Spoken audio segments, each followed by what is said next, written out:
Parce que là, on voit bien, c'est des propos convenus. La vraie séquence du jour, et après on va entamer le débat, c'est ce que dit le père de Neymar. Le père de Neymar, c'est le baromètre de la situation de Neymar. Voilà. Oui, non, mais c'est ça qui est fou. Moi, je trouve que c'est... Enfin, on va en parler après, mais il y a quelque chose presque de... On est gêné pour Nasser El Khelaifi, quand même. Et rappelez-vous il est quand même l'employeur. Et il va voir, je veux dire, comme on va à Canossa, il va voir son employé, il dit formidable, et ton père est magnifique, et ton grand-père merveilleux.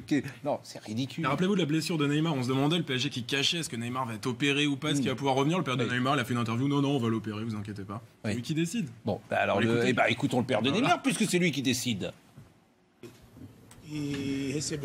Recevoir sa visite pour Neymar ainsi que son appui inconditionnel, c'est très important. Ça nous rend très heureux. Neymar a vraiment besoin de ce soutien, car ce n'est pas facile tout ce qui lui arrive. Tous les impératifs, d'avoir été empêché de marcher pendant un moment.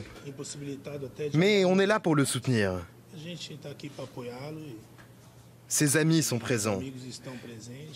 Et donc, c'est important de recevoir l'appui des gens qui comptent. Neymar a déjà son futur au PSG. Il a un présent même.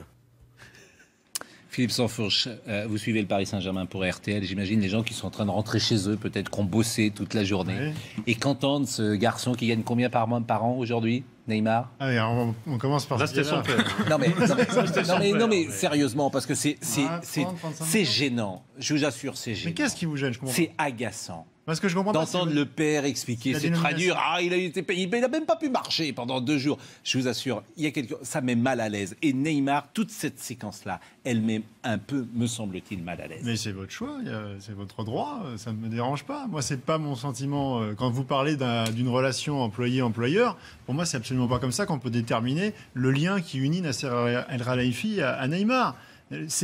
C'est son joyau, c'est sa Joconde, c'est le président du musée qui va voir la Joconde. C'est ce qu'il a de plus cher, c'est ce qu'il a de plus valeureux aujourd'hui, c'est Neymar. Ce que vous ne percevez pas, c'est que le Paris Saint-Germain a acheté l'un des 3 meilleurs joueurs du monde. Et qu'entre ces 3 meilleurs joueurs... Il ne l'a pas toujours prouvé. Et ce qu'il y a en dessous, c'est les chutes d'Iguassou, pour parler du Brésil. C'est un joyau. L'avoir en Ligue 1 aujourd'hui, vous ne vous rendez pas compte de ce que ça représente. Donc qu'il aille assurer ses actifs, qu'il aille voir ce qui se passe sur place alors qu'aujourd'hui il y a un problème, qu'il est blessé, ça me paraît la moindre des choses. C'est là-bas qu'il doit être, Nasser El Khelaifi, c'est pas ailleurs. Et puis s'il n'y est pas, vous allez dire alors le Paris Saint-Germain, il communique pas, il laisse parler. Vous aviez dit ça un peu au moment de la blessure, au moment où il y avait le docteur Roland, le docteur de la Seleção.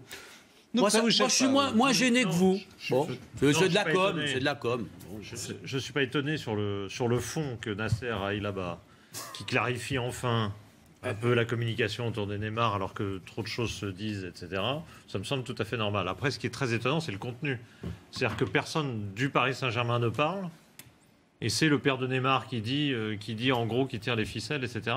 C'est ça qui est un peu étonnant. Je trouve ça... Nasser, il a parlé, Philippe, le président, il a parlé quand même. Ouais, il a quand même donné des infos super importantes. C'est qu'il reviendrait au Brésil, qu'il faisait beau au Brésil, qu'il avait été très bien accueilli. Et donc, on est content pour lui. C'est ça, nous, supporters du PSG. D'accord, vous avez perçu ce que j'ai un peu perçu, oui, j'ai un peu de gêne. En tant que supporter du PSG, j'ai un peu de gêne parce que on s'en fout. Oui, mais il met les Brésiliens dans la poche. Alors après, oui, il met les Brésiliens dans sa poche parce que moi, j'ai été gêné par les déclarations de Coutinho. Parce que ça m'a énervé. Par exemple, hier ou avant-hier, j'ai lu que Coutinho disait que c'était un recul sportif pour Neymar d'être venu au PSG et qu'il l'attendait vraiment à Barcelone. Donc, je suppose que cette venue du président au Brésil, elle correspond à tout le battage qu'il y a. La visite du président au Brésil était prévue de longue date.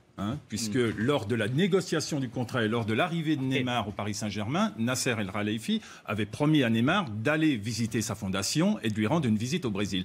ce voyage a été repoussé 2 fois en fin d'année. C'était pas prévu en ce moment. Il devait être Neymar, il devait être à Paris en train de jouer. Arrêtez de nous prendre pour des imbéciles. Il aurait pu y aller. Enfin, vous êtes extravagant. Il devait être au camp des Lages, Neymar. Non, mais mais vous n'allez pas me faire le coup de ça, quand même, pas vous, Dominique. Non, il y a l'anniversaire. C'était pas prévu, quand même, qu'il soit. À cette période. Je veux dire, ça, c'est ce que disent il était le clan prévu Neymar. qu'il rende visite à sa fondation. Oui, bah un jour, pas le 14 jour, mars. exactement. Pascal, il est à l'hôpital. Il est à l'hôpital. Parce qu'il y a Neymar en 1, c'est une évidence, et puis derrière, il y a le Brésil.